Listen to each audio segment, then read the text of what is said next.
नमस्कार, आप देख रहे हैं इंडिया डेली लाइव और आपके साथ मैं हूं प्रिया खरे और रुक करेंगे खबरों की ओर। दिल्ली के रामलीला मैदान से सटे तुर्कमान गेट इलाके में बीती रात हालात अचानक ही तनावपूर्ण हो गए, जब दिल्ली हाई कोर्ट के आदेश पर एमसीडी ने अतिक्रमण हटाने की बड़ी कार्रवाई की।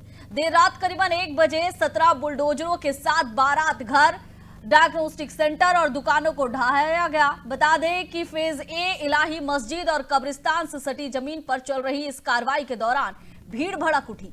पुलिस और एमसीडी कर्मचारियों पर पथराव किया गया, बैरिकेडिंग तोड़ी गई और इसके बाद हालात काबू में करने के लिए आंसू गैस के गोले तक छोड़ने पड़े। पुलिस का कहना है कि स्थिति नियंत्रण में है। पूरे इलाके को 9 जोन में बांटा गया है और पत्थरबाजों की पहचान कर जा रही है। वीडियो फुटेज जो जारी हुआ है उसके आधार पर पहचान की जाएगी। साथ ही पुलिस ने अज्ञात आरोपियों के खिलाफ एफआईआर दर्ज कर ली है। वहीं मस्जिद प्रबंधन समिति का दावा है कि जमीन वक्फ की है और उनका मुख्य विरोध कब्रिस्तान को लेकर है। अब सवाल यही है कि क्या अदालत की सुनवाई से पहले ये कार्रवाई जरूरी थी? रात को इधर एमसीडी के स्टाफ आए थे। एमसीडी के स्टाफ जेसीबीज के साथ आए थे, तो जैसे ही हमें भी इंफॉर्मेशन इन्होंने पास की तो हमने भी अपना फोर्स लगाया। तो पहले ही हम इधर के जो एरिया के लोग हैं, इनफैक्ट जो आरोप जो लगा रहे इन सबको भी हमने बुलाया था और इनको समझाया भी था कि ये जो कोर्ट की ऑर्डर है, कोर्ट की ऑर्डर का आप 100% कंप्लेंट्स करो और आपके पास ऑप्शन भी, आप कोर्ट में अपील भी डाल सकते हैं।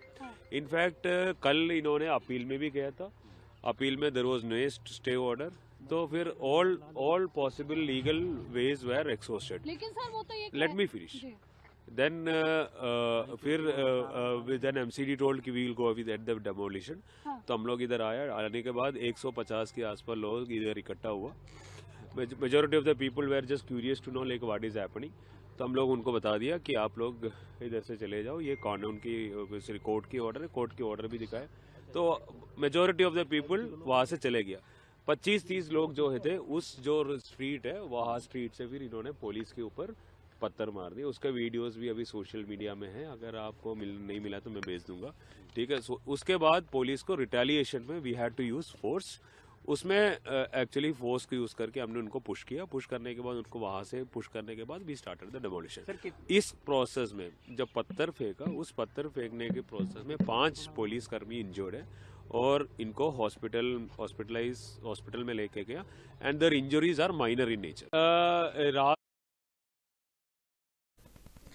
और इस मामले पर ज्यादा जानकारी के लिए हमारे साथ संवाददाता कपिल ढाका जुड़ चुके हैं।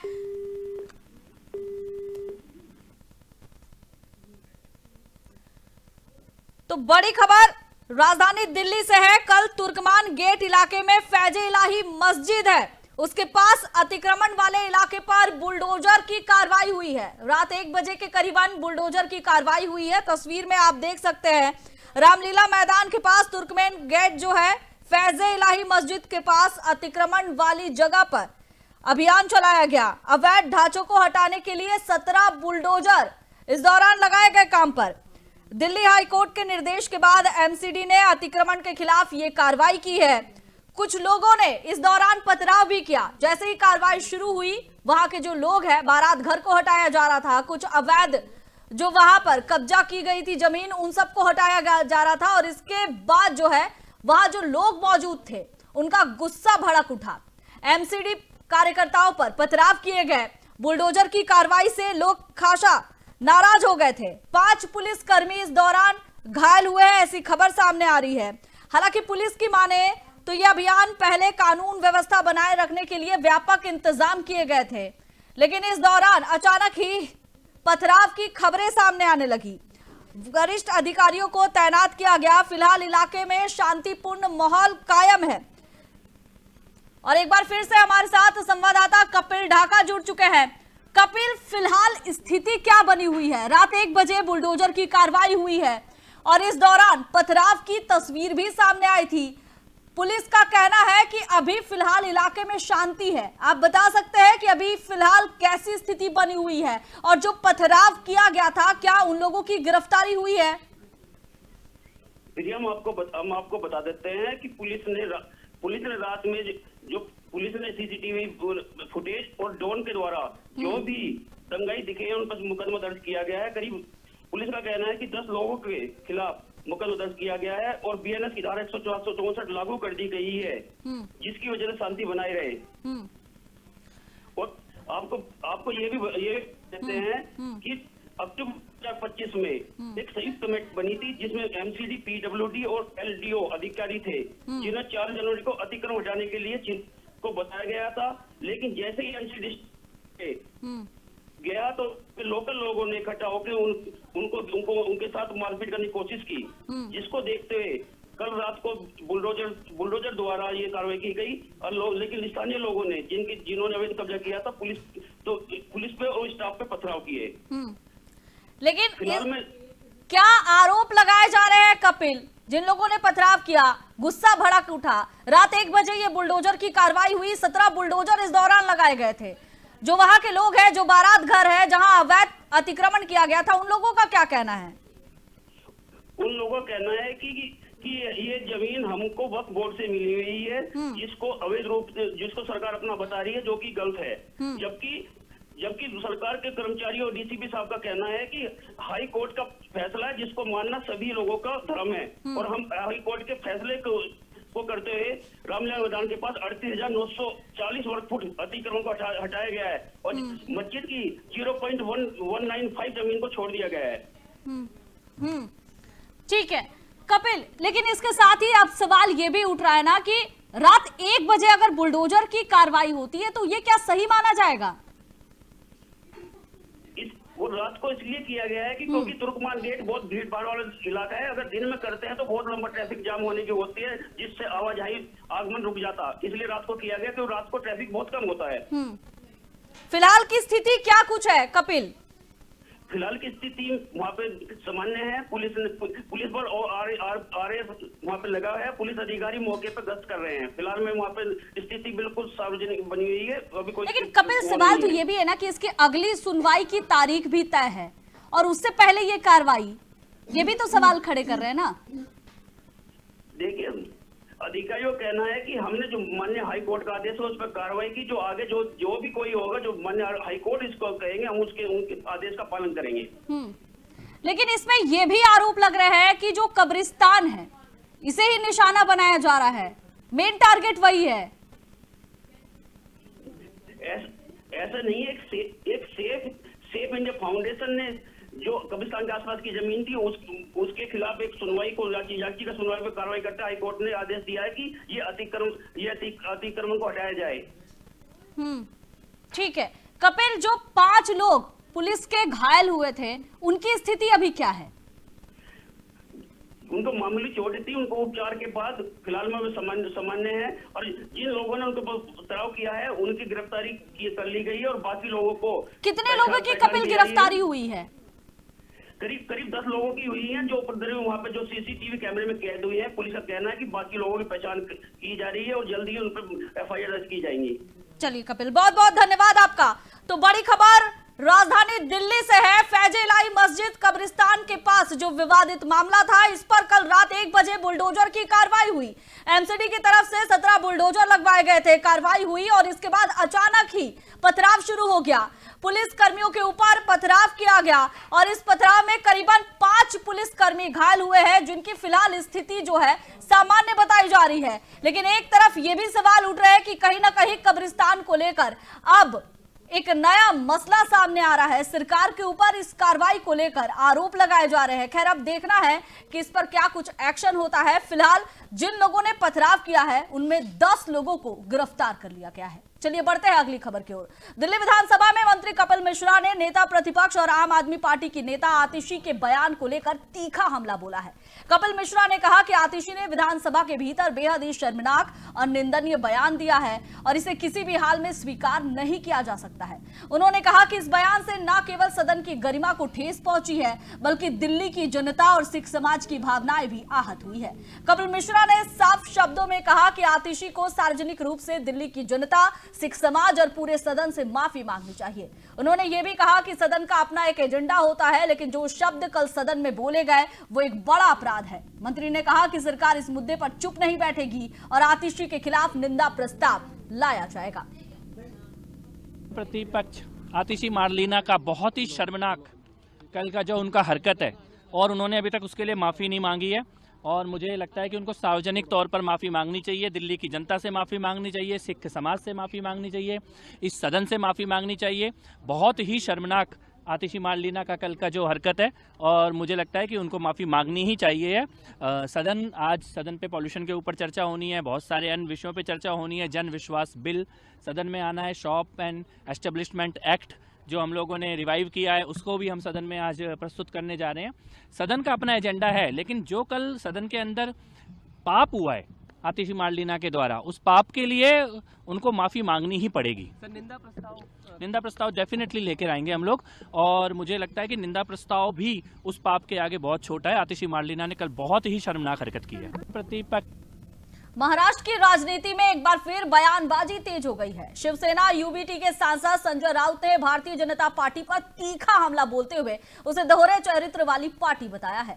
संजय राउत ने कहा है कि भाजपा मीरा भाईंदर में एआईएमआईएम के साथ गठबंधन कर रही है, वही अंबरनाथ में कांग्रेस के साथ हाथ मिला रही है। उन्होंने तंज कसते हुए कहा कि प्रधानमंत्री मोदी का नारा कांग्रेस मुक्त भारत है, लेकिन महाराष्ट्र में भाजपा खुद कांग्रेस के साथ गठबंधन कर रही है। संजय राउत ने कहा कि उन्होंने पहले ही कहा था कि भाजपा डबल स्टैंडर्ड की राजनीति करती है और ऐसे लोगों पर भरोसा नहीं किया जाना चाहिए। उन्होंने आगे कहा कि आज भाजपा की सरकार में अजीत पवार शामिल है, जो वीर सावरकर के विचारों को नहीं मानते और ये बात खुलकर कहते हैं। इसके बावजूद भी भाजपा उनके साथ सत्ता में बैठी है। राउत ने सवाल उठाया कि जब सावरकर से इतना ही प्रेम है तो फिर अजीत पवार को सरकार से बाहर क्यों नहीं निकाला जाता है। भारतीय जनता पार्टी ने मीरा भाईंदर में एमआईएम के साथ अलायंस किया और भारतीय जनता पार्टी ने अमरनाथ में कांग्रेस के साथ अलायंस किया। अमरनाथ में मोदी जी का नारा क्या है? कांग्रेस मुक्त भारत करूंगा, और महाराष्ट्र में बीजेपी वाले कांग्रेस के साथ अलायंस कर रहे। तो मैंने कहा ना, ये दो मुंह वाले डबल स्टैंडर्ड लोग हैं, उनके ऊपर विश्वास मत रखो। अब उनके पार्टी में अजीत पवार है। अजीत पवार वीर सावरकर के विचारों को नहीं मानते, खुलेआम बोले, फिर भी उनके सरकार में है। लेकिन सावरकर के बारे में ज्ञान किसको देंगे? तो शिवसेना को देंगे और किसी और को देंगे। लेकिन वीर सावरकर को नहीं मानने वाले अजीत पवार आपके साथ सरकार में बैठे हैं, निकाल दो उनको सरकार से। अगर सावरकर के ऊपर इतना ही प्यार आपका है, हाँ, तो उनको सरकार से निकाल दीजिए। विदेश मंत्री एस जयशंकर ने वेनेजुएला में जारी संकट को लेकर भारत का रुख स्पष्ट किया है।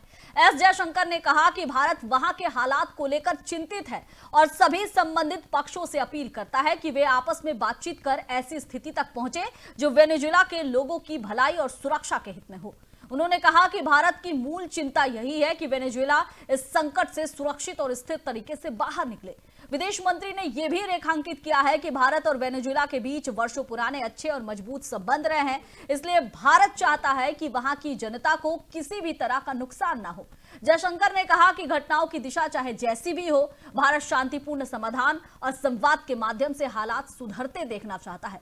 भारत का मानना है कि किसी भी संकट का समाधान हिंसा नहीं बल्कि बातचीत और सहमति से संभव है।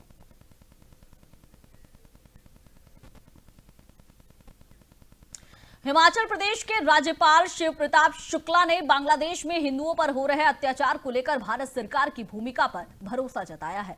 धर्मशाला में मीडिया से बातचीत करते हुए राज्यपाल ने कहा कि भारत सरकार इस पूरे मामले में अपने स्तर पर आवश्यक कार्रवाई कर रही है। उन्होंने बताया कि विदेश मंत्री समय समय पर बांग्लादेश के हालात को लेकर बातचीत कर रहे हैं और भारत का विरोध भी स्पष्ट रूप से दर्ज कराया जा रहा है। राज्यपाल ने कहा कि भारत का पूरा विदेश विभाग वहां की परिस्थितियों पर लगातार नजर बनाए हुए है। यह भी कहा गया कि ऐसे संवेदनशील मुद्दों पर धैर्य और जिम्मेदारी जरूरी है और सभी को भारत सरकार की कूटनीतिक कोशिशों पर विश्वास रखना चाहिए। शिव प्रताप शुक्ला ने कहा कि भारत हमेशा ही पड़ोसी देश में रहने वाले अल्पसंख्यकों की सुरक्षा और अधिकारों के पक्ष में खड़ा रहा है और आगे भी सरकार इस दिशा में काम करती रहेगी। नहीं, देखिए, भारत सरकार अपने स्तर पर कार्रवाई कर रही है। विदेश मंत्री जी समय समय पर सरकार से उस पर वार्ता कर रहे हैं, अपना विरोध भी प्रकट कर रहे हैं और पूरा विदेश विभाग वहां की परिस्थितियों को जो हुई है वह उसकी दृष्टि में है, उसके अनुसार भारत सरकार कार्यवाही कर रही है।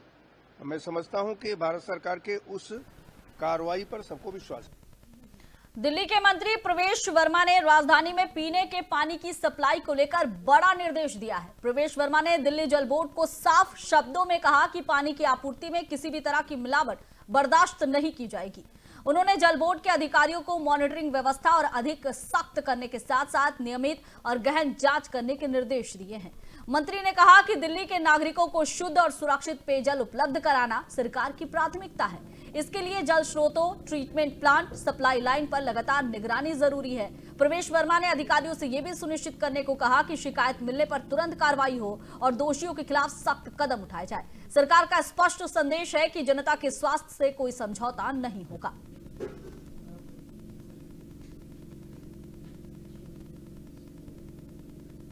दिल्ली की मुख्यमंत्री रेखा गुप्ता ने अपने आवास पर जन सुनवाई आयोजित की। इस दौरान एक अलग और संवेदनशील पहल करते हुए बच्चों से मुलाकात की। जन सुनवाई के दौरान मुख्यमंत्री ने बच्चों से बातचीत की और उनकी बातों को ध्यानपूर्वक सुना। इस दौरान बच्चों ने अपनी समस्याएं, सुझाव और अनुभव साझा किए और इस पर मुख्यमंत्री ने गंभीरता से प्रतिक्रिया दी। रेखा गुप्ता ने बच्चों को प्रोत्साहित करते हुए कहा कि उनका भविष्य ही दिल्ली और देश का भविष्य है, इसलिए उनकी बातों को समझना, उस पर काम करना सरकार की जिम्मेदारी है।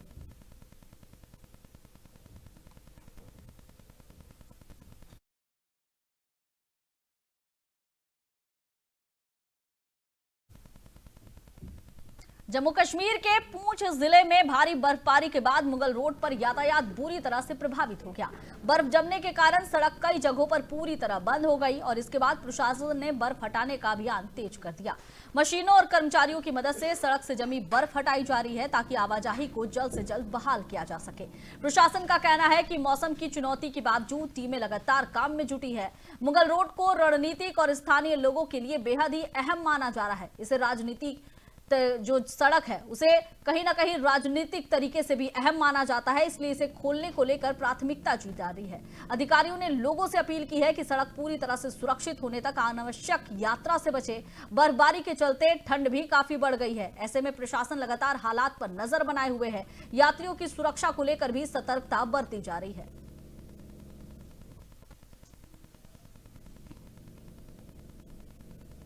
जम्मू कश्मीर के कश्मीर घाटी में शीतलहर का प्रकोप लगातार जारी है और कड़ाके की ठंड से जनजीवन बुरी तरह से प्रभावित हो रहा है। श्रीनगर समेत आसपास के इलाकों में तापमान में लगातार गिरावट हो रही है और इससे लोग घरों में कैद होने को मजबूर हो रहे हैं। वीडियो श्रीनगर के प्रसिद्ध डल झील से भी सामने आई है, जहां ठंड का असर साफ तौर पर देखा जा सकता है। झील के आसपास कड़ाके की सर्दी और ठिठुरन महसूस की जा रही है। सुबह और रात के समय बर्फीली हवाओं ने ठंड और बढ़ा दी है। शीतलहर के चलते बाजारों में आवाजाही कम हो गई है। लोग अलाव और हीटर का सहारा ले रहे हैं। मौसम विभाग के अनुसार आने वाले दिनों में ठंड से फिलहाल राहत के आसार नहीं है। प्रशासन ने लोगों को सावधानी बरतने, अत्यधिक ठंड में अनावश्यक बाहर ना निकलने की सलाह दी है।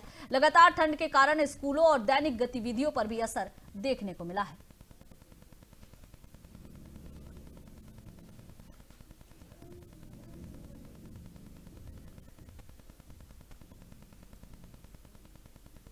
उत्तराखंड के मुख्यमंत्री पुष्कर सिंह धामी ने देहरादून में आयोजित हिमालय को मजबूत बनाने को लेकर मध्य सेंटर में एक सक्रिय सैन्य नागरिक विलय रणनीतिक विषयक सेमिनार में देश की सुरक्षा को लेकर अहम बयान दिया। मुख्यमंत्री ने कहा कि राष्ट्र की रक्षा केवल सेना की जिम्मेदारी नहीं बल्कि हम सभी का सामूहिक दायित्व है। उन्होंने कहा कि सीमांत क्षेत्र में रहने वाले नागरिकों ने समय समय पर इस जिम्मेदारी को बखूबी निभाया है। पुष्कर सिंह धामी ने बताया कि सीमांत इलाकों को सशक्त बनाने के लिए सरकार लगातार काम कर रही है। आधारभूत सुविधाओं को मजबूत किया जा रहा है। सड़कों और संचार नेटवर्क का विस्तार किया गया है, जिससे न सिर्फ लोगों को आवागमन में आसानी हो रही है बल्कि पर्यटन, व्यापार, आर्थिक गतिविधि और सामरिक दृष्टि से भी इन क्षेत्रों को मजबूती मिली है। मुख्यमंत्री ने कहा कि सीमांत क्षेत्रों का विकास राष्ट्रीय सुरक्षा को और भी मजबूत करता है।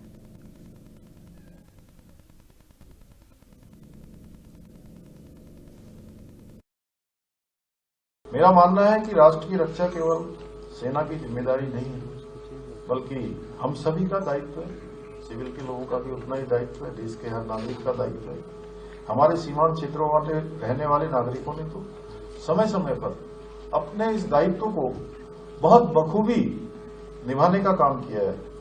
इसे देखते हुए हमारे सीमांत क्षेत्रों का समग्र विकास हो, नागरिकों के जीवन में सुधार लाना राष्ट्रीय सुरक्षा की दृष्टि से भी अत्यंत महत्वपूर्ण है। इसी को ध्यान में रखते हुए आज आदरणीय प्रधानमंत्री नरेंद्र मोदी जी के कुशल नेतृत्व में वाइब्रेंट विलेज योजना के अंतर्गत हमारे सीमावर्ती गांवों के विकास और उनके सशक्तिकरण की दिशा में विशेष कार्य किए जा रहे हैं। अनेक नवाचार किए जा रहे हैं इन क्षेत्रों में। आज अनेक आधारभूत जो आवश्यकताएं हैं उनको पूरा किया जा रहा है, नेटवर्क बनाया जा रहा है, सड़कों का नेटवर्क बनाया जा रहा है, जिससे न केवल इन क्षेत्रों में लोगों का आवागमन सुगम हुआ है बल्कि पर्यटन की दृष्टि से भी, व्यापार और आर्थिक दृष्टि से भी, सामरिक दृष्टि से भी। मेरा मानना प्रयागराज में माघ मेला चल रहा है और इस दौरान श्रद्धालुओं की सुरक्षा को लेकर प्रशासन पूरी तरह से सतर्क है। मेला क्षेत्र में तैनात सुरक्षा बल अब आधुनिक तकनीक की मदद से भीड़ पर लगातार नजर बनाए हुए है। जगह जगह लगाए गए सीसीटीवी कैमरों और कंट्रोल रूम के माध्यम से पूरे मेला क्षेत्र की निगरानी की जा रही है। सुरक्षा अधिकारियों का कहना है कि कैमरों के जरिए भीड़ की आवाजाही, स्नान घाटों की स्थिति, संभावित भीड़ भाड़ वाले इलाकों पर विशेष ध्यान रखा जा रहा है। किसी भी आपात स्थिति से निपटने के लिए सुरक्षा बलों को तुरंत अलर्ट किया जा सकता है। माघ मेला में रोजाना बड़ी संख्या में श्रद्धालु संगम स्नान के लिए पहुंच रहे हैं। ऐसे में प्रशासन की प्राथमिकता है कि श्रद्धालुओं को सुरक्षित और सुगम व्यवस्था मिले। पुलिस और प्रशासन की टीमें लगातार पेट्रोलिंग कर रही है और हालात पर पल पल की नजर रखी जा रही है।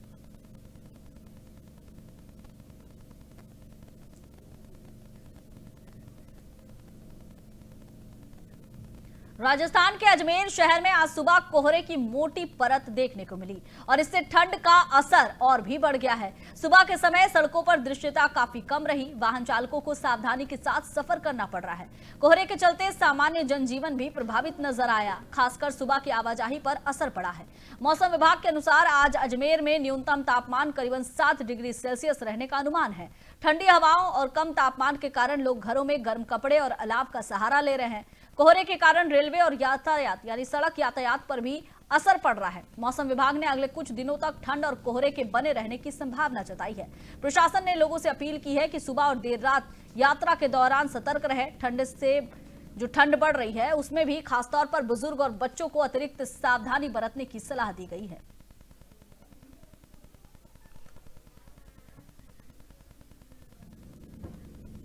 दिल्ली में गणतंत्र दिवस के जश्न की तैयारी जोर शोर से चल रही है। इंडिया गेट के पास कर्तव्य पथ पर आज गणतंत्र दिवस की रिहर्सल का आयोजन किया गया।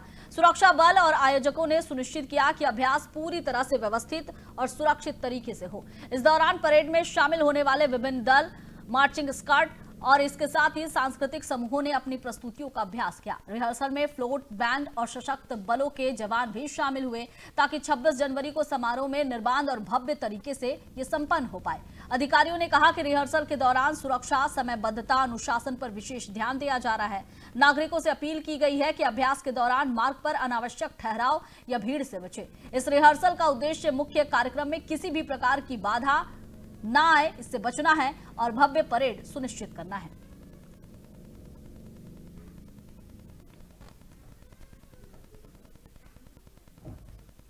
और सुप्रीम कोर्ट ने आवारा कुत्तों के मामले पर दायर हो रही बढ़ती संख्या की अंतरिम याचिका पर अब गंभीर संज्ञान लिया है। जस्टिस विक्रम नाथ और जस्टिस संदीप मेहता की पीठ ने कहा है कि आमतौर पर इंसानों से जुड़े मामलों में भी इतनी बड़ी संख्या में याचिकाएं नहीं आती है और इस मामले को उठाने अधिवक्ताओं ने बताया कि कई संख्या में, माने बहुत ज्यादा संख्या में लोग आ रहे हैं। उन्होंने इस विषय में अंतरिम याचिका दायर की है। इस पर सुप्रीम कोर्ट ने स्पष्ट किया है कि बुधवार को इन सभी याचिकाओं की सुनवाई की जाएगी और पीठ सभी पक्षों की बात सुनेगी। सुप्रीम कोर्ट की यह टिप्पणी ये दर्शाती है कि आवारा कुत्तों के मुद्दे पर अब न्यायालय भी तेजी से कार्रवाई करने की दिशा में ध्यान दे रहा है। खैर, अब देखना होगा कि इस सुनवाई में अदालत क्या दिशा निर्देश जारी करती है।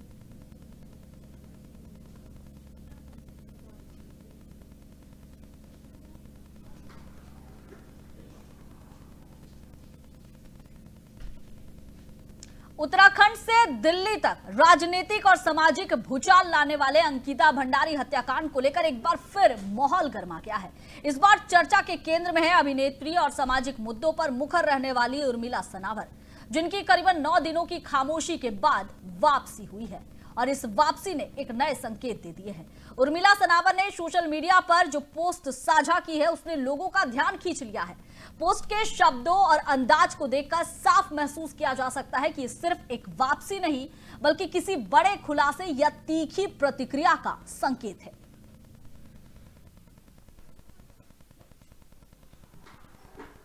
आज मैं दिल्ली से उत्तराखंड की तरफ आ रही हूँ। जो मेरे हिंदू रक्षक हैं, जो मैंने हमेशा बोला है कि हमेशा मेरे कवच के रूप में मेरे साथ खड़े हैं, हिंदू रक्षक दर्शन भारती जी और जूनियर दर्शन भारती जी, जो हमेशा मेरे कवच की तरह मेरे साथ खड़े रहे हैं।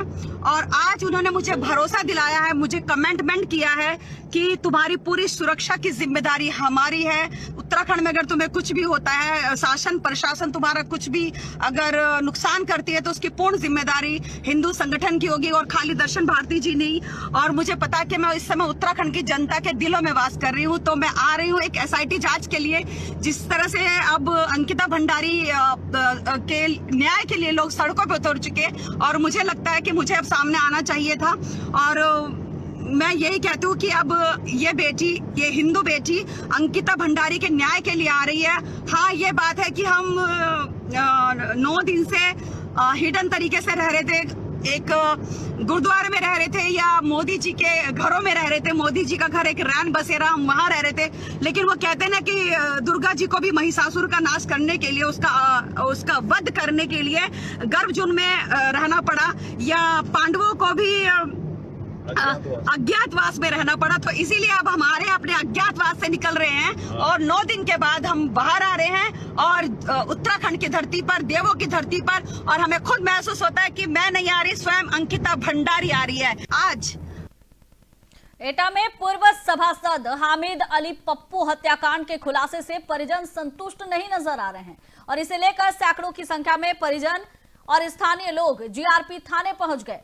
यानी परिजन के साथ सैकड़ों लोग मौजूद थे जो कि थाने पहुंचे और जमकर विरोध प्रदर्शन किया। GRP पुलिस इस मामले में हत्या में शामिल 2 आरोपी खालिद और गजानंद उर्फ पिप्पल को गिरफ्तार कर जेल भेज चुकी है। पुलिस के मुताबिक हामिद अली के द्वारा अपने भाई सभासद कफील की बेटी का निकाह जयपुर में कराए जाने से आरोपी खालिद नाराज था और इसी रंजिश के चलते खालिद ने अपने साथी गजानंद उर्फ पिप्पल के साथ मिलकर 8 नवंबर को रेलवे गुड्स प्लेटफॉर्म पर हामिद अली की गोली मारकर हत्या कर दी। हालांकि हत्या के इस खुलासे से मृतक के परिजन पूरी तरह से संतुष्ट नहीं हैं। परिजनों का आरोप है कि खालिद और गजानंद सिर्फ मोहरे हैं, जबकि असली साजिशकर्ता अभी भी पुलिस की गिरफ्त से बाहर है।